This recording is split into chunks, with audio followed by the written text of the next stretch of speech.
Oh, it's Phelps with Refuge again. Here today we are going to be talking about rope and knots. So there's different types of rope. You need to be aware of that. They're made of different materials, and so some knots can be specifically better or worse for one material versus another.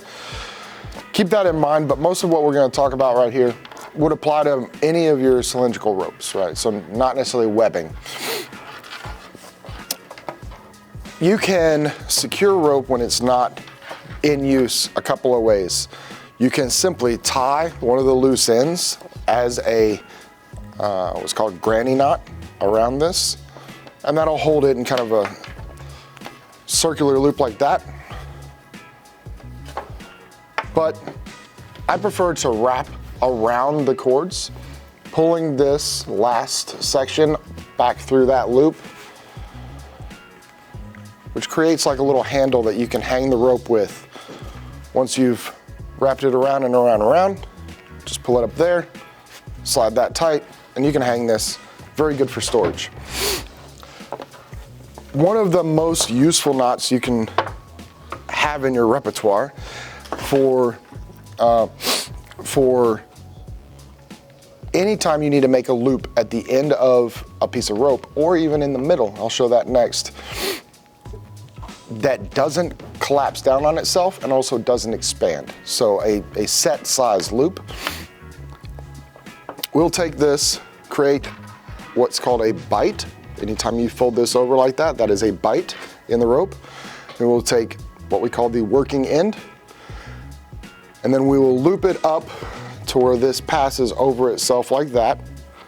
Create the size of loop that we want, right? So we'll adjust that a little bit more. I want that size of a loop.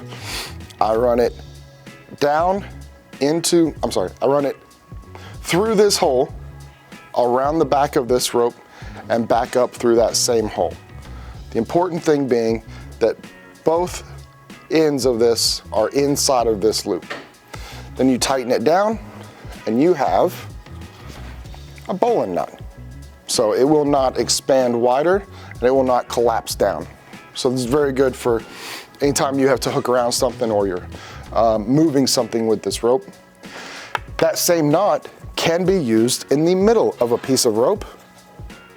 It's called bowline on a bite, because this is a bite, as we discussed. And you do the exact same thing as creating a normal bowline, but now there's two parts of this rope with each one. So I will create that loop, right? Determine the size of my bowline loop, come in through that, and this rope might not be long enough for it. Come in through that loop, around the back of this, and back in through there, like that. And even though this is a short rope for demonstrating, you end up with two loops, and this can be in the middle of a piece of rope. If these two extended out different ways, this is a good way to create a bowline in the middle of a piece of rope. Speaking of the middle of a piece of rope, another good knot to have in your repertoire is a trucker's hitch. So this is used a lot. I use it most often for securing things on a trailer. You'll tie off one side, strap it over the whatever you're trying to tie down, and then this end will run through your anchor and back up on itself. So let's pretend under this table here is the anchor point on the trailer. It's gonna come back up like that. That way I can cinch it down and secure the stuff on this trailer.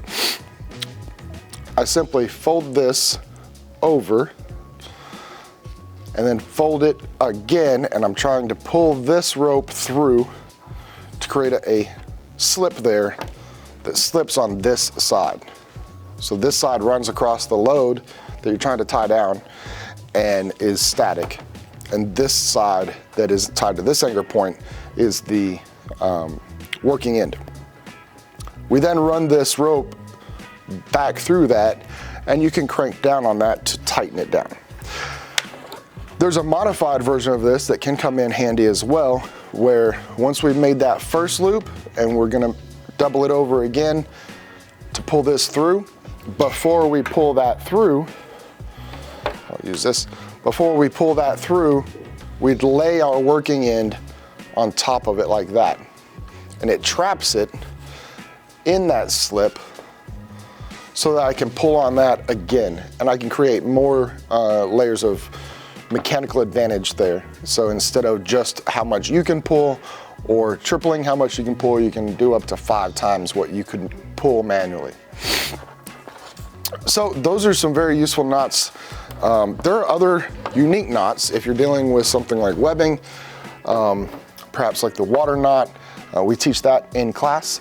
So this is foundational. Move on to other stuff based on the type of rope that you have and the needs you have for it. Stay blessed.